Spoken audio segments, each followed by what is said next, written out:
Good evening. Today, October 27, 2021. This is recording 277,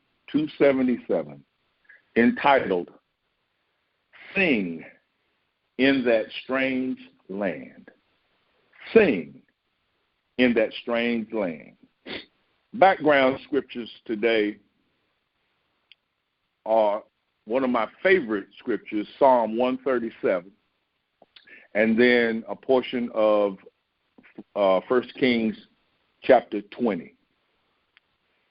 But we are to sing, even though it appears that we're in a strange land. Psalm 137 goes, "By the rivers of Babylon, there we sat down, yea, we wept when we remembered Zion. We hanged our harps upon the willows in the midst thereof. For there they that carried us away captive required of us a song, and our captors said to us, Sing us one of the songs of Zion. How shall we sing the Lord's song in a strange land?" If you'll notice here, it says, by the rivers of Babylon. Babylon denoting sin, captivity, degradation, limitation, and yet they sat by free-flowing rivers, meaning the rivers were going where they should unhindered. It said, we sat by and we saw ourselves held captive, while the rivers flowed on effortlessly to their destination. And we wept. You know that feeling that comes on you when you just bow your head and you just want to throw up your hands, and because you see no way out. It says we wept when we remembered Zion. Zion, the holiness, the what do you call it, the establishment from whence we came, the heritage of who we are. We wept because we felt that we just can't make it. And it says they hang their harps, which would be their musical instruments, they hung them on trees that represented how they felt. Willows, and in the midst thereof, not on the branches, in the midst, we hung our musical instrument, that which we should be using to be gay about.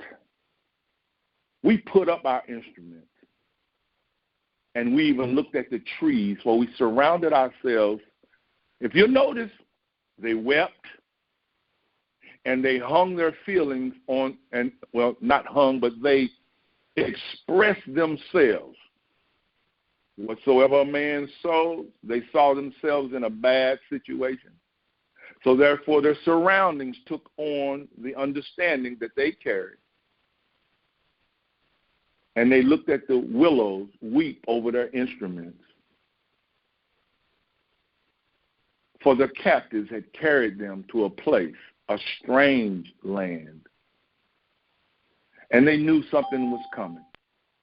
There was going to come a requirement of the captive. Sing us a song. Sing us one of those happy songs of Zion. You know the ones that y'all were singing right before we came and took you captive? Sing us one of those songs. Entertain us. In other words, this God that you say you believe in, how's it working for you? Are you looking at the things that throw limitation in your path? And are you measuring how you're doing according to a prayer that you pray and you want to see it immediately answered? Well, it was. But they had forgotten. They had forgotten Zion. Much like the people on the planet today, they have forgotten their heritage. How can we sing in a land that's unfamiliar to us? You see, there's a saying, the one who ties a knot is not more able than the one who unties it. The one who ties a knot is not more able than the one who unties it. And for those of you who have ever picked at a knot, and I know you have, I'm one of those types of people that go, knot. I don't care how tight you are or how many knots there are. I'm going to win. And I'll pick at it and pick at it and pick at it till I see the slightest movement. Once I see the slightest movement, then I know victory is mine. You see, we have been given a song that unties the knot. We have been given a song to sing. The song is a great reminder that we are to always rejoice in the freedom that it declares and brings. Even though it appears that nothing is going on, that song was given us with the utmost care and the utmost of love, and we were told to sing this song. Sing it, rejoice in it, rejoice in the freedom of the song, because it's declaring our freedom, and it's also bringing our freedom. It may not look like it, it may not feel like it, but nonetheless, we have been given a song. We appear to be besieged at every turn and limited in every venture that we make towards successful living. It seems that there's always something standing there to push back or to tell us you're not going to make it. And yet, we are encouraged to sing. Sing, though your heart is hurting.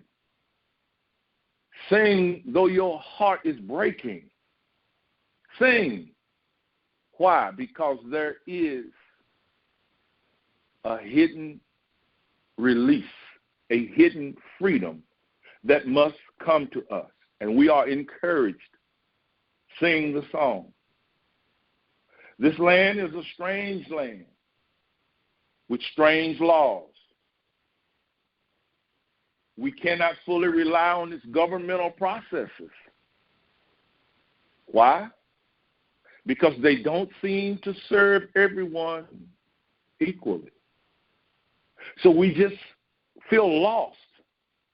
Some of us are lost because of financial situations. Some are lost because of ethnicity. Some are lost because of geographical location. Some are lost because of political affiliation. Some are lost because of things that we do or agree with or don't agree with. We just don't know what to do. And yet, standing in the background is that song saying, sing me, for I am your way out. When oppressed, it seems as though everything out there just kind of picks at us, or jerks at us. And when we're just about at our lowest, it looks back over its shoulder, its condescending shoulder, and it says, sing me a happy song. Sing to me. Sing to me about how that Christian faith is working for you. Tell me how good God is. Tell me that it's good all the time. Come on, sing me that song. You know, the song of deliverance. And they ask us to sing it because they've got one ace in the hole. What is it? They know that we will not be comforted. Why do they know we won't be comforted? Because they're not seeing anyone around them being comforted by singing these songs. Yet the song of deliverance ever encourages us to sing even though our avenues of escape seem inadequate or small. Keep telling us sing. Practice the presence. Sing. Though we be few in numbers and power, sing. The ground on which I stand is holy ground. That's the song. The ground on which I stand is holy ground. I put a post on Facebook today as a revelation came to me because, you know, if you get on Facebook, you constantly see people asking for prayer warriors, prayer warriors, prayer warriors. And the scriptures tell us that a truth believed within our heart will have no need of prayer warriors. It goes on to say one will put 1,000 to flight. Two will put 10,000 to flight. And yet we immediately start to enlist, meaning thinking that we can bombard heaven to get God's attention.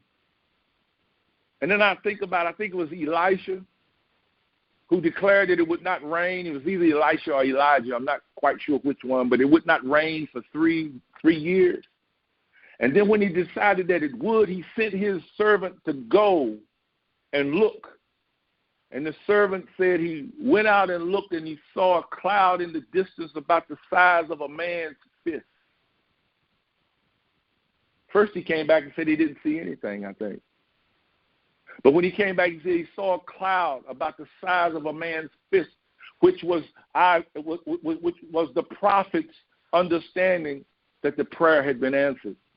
And now the rain was coming, even though it didn't just immediately drop on them, it was coming. One man had put all of Ahab's prophets to flight. What is the song? The ground I stand on is holy ground. It's like the song that you sing in the shower. You know what I mean? You don't sing that song because you sound good. And you don't sing that song because you want to maybe figure out a way to have people outside the shower hear you singing and say, oh, you sound good. You don't sing the song because of that. You sing that song because of the message declared within the song. Something in that song has awakened within you a pleasurable delight of some kind, and you sing that song because of what it means. And God is saying, sing. The ground on which I stand is holy ground.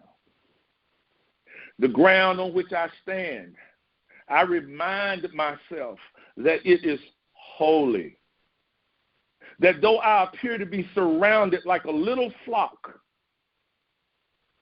by a vast array of enemies, I sing. And suddenly, the clarion heralded from the kingdom within declared so clearly that the kingdom of heaven has come to me. The song sings within me. I have sung it so long and listened to its message to where I now hear the song, Though you accuse me of whatever, I sing this song because its message is so clear that I cannot accept your accusation towards me. I have seen and I have felt of this truth.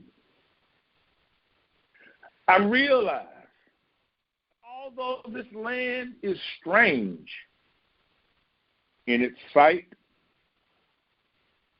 in its implications, in its processes,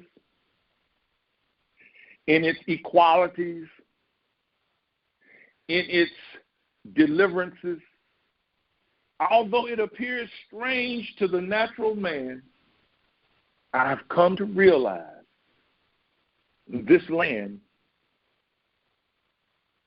it also sits on the holy ground that supports me.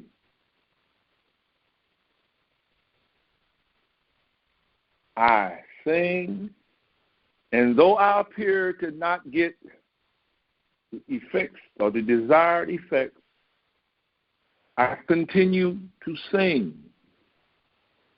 because there is an action going on within me that is freeing me from the weeping willows, that's freeing me from the weeping concerns of life, the exasperating concerns of life, that is freeing me from the wonderment of when will be my demise? When will I be overtaken? Yes, I hear the brilliant shrill of the clarion, declaring the kingdom, the holy ground that supports me. I am king. I am free. I am unlimited and unhindered. That which allowed Moses to come from the mountain and declare, I am that I am. That which declared Jesus to rise up and look and say, I am the way, the truth, and the life. I sing not because I desire to be free, but because I am. A slow process, a fast process, a moderate process, it matters not. The only thing that matters is it is a process that has come to me, and it will not turn me loose.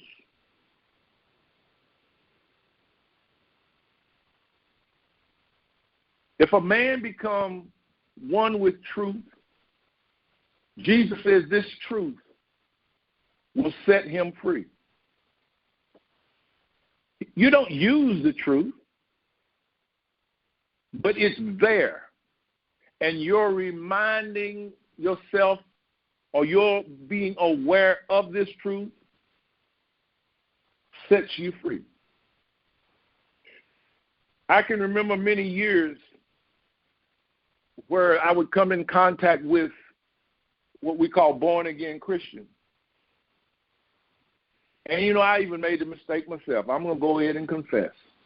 You become born again, and now you believe that the ground you walk on is holy ground. And you begin to look at others and see them as being on unholy ground. When in actuality, the revelation must come. Is it I that make the ground holy that I stand on? Or is the ground holy within itself?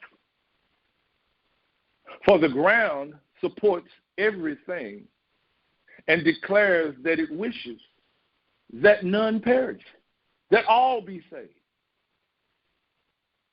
Oh, the revelation that comes that in any limiting situation that comes to you, what would happen if you could hear the clarion declaring the kingdom of heaven is at hand? The ground that you stand on is holy ground. What would happen if you were to pause for a millisecond, just a millisecond, and to recognize that I'm standing on holy ground? Can you not see that if the doors of heaven, if there were doors, they would fly open, all the windows would fly open right then, because you are acknowledging the holiness of this universe and the holy love, and that becomes your protection from any situation that's coming to accuse you. Now you can understand how Mother Teresa could go into infected areas and help all these people. It wasn't because she was declaring something that she read in the scriptures. She was declaring something that solidified in her believing. Now you can see why Jesus could walk into epidemic areas, or why Peter and Paul them could walk into these areas. It wasn't because they declared that no weapon formed against them would prosper.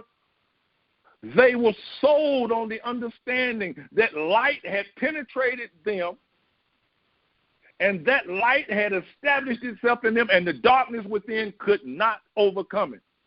You know, our scriptures read that light shineth in darkness, and the darkness did not comprehend. In the Aramaic translation, is light shines in darkness, and darkness is powerless to overcome it. I'm free. Why am I free? Because the voice is speaking within me. I do not go out into public situations and whatnot and go out here just declaring just off the cuff how free I am. But I declare it within me. Why? Because I'm free. But I'm listening. What do you think happens when the trumpet blows and you hear it? Now the Father is doing the work and is making known to you that you need not fear, for I am with you. Now you can go into that situation with confidence. And there are many categories of situations, but he's saying, keep practicing the song. Keep practicing. Why? Because I am with you. And I realize that though the enemy numbers are going to grow, as I live on this planet, the numbers of my enemies are going to enlarge themselves, and the assaults are going to become many. I go in strength, preparing myself, singing, you got it, the ground on which I stand is holy ground. No longer sit I as a captive, weeping, wondering if Social Security is going to be enough, wondering if I'm going to make enough money in a lifetime to be able to take care of myself at the end, wondering if I have to be careful. I saw someone on Facebook putting, okay, ladies, it's that time of year again. It's getting dark earlier. And they start giving the ladies all these things that they should do before it gets dark. And I understand that. If you live in a material world, you are going to be concerned with material acts being done. If you live in a mental world, you are going to be concerned with mental acts. If you live in the spiritual world, you will not be concerned with any act, because you are no longer a captive, weeping, wondering, when must I submit to defeat? Or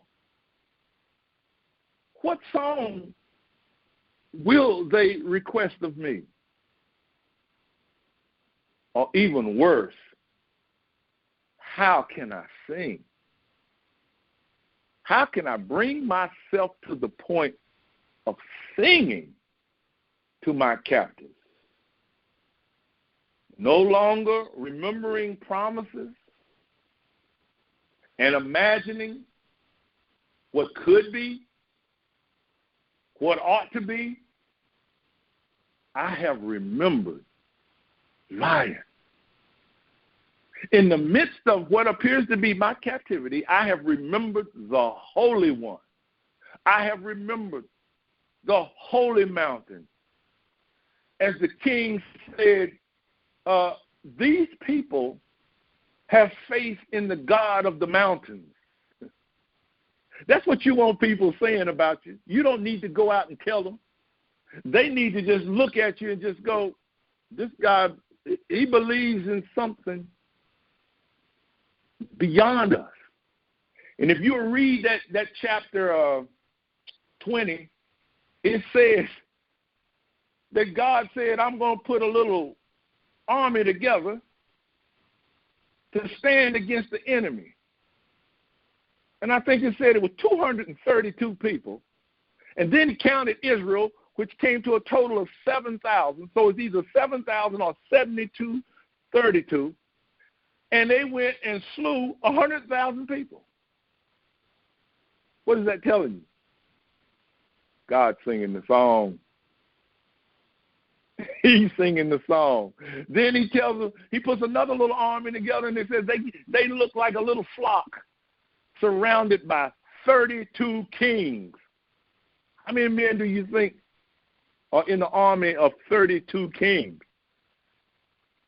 And God sang the song. You see, when you remember Zion and sing the song until the song begins to sing back, you have learned the Lord's song. My heart is now filled knowing the holiness of the ground on which I stand, and I can now sing in this strange land. God bless you.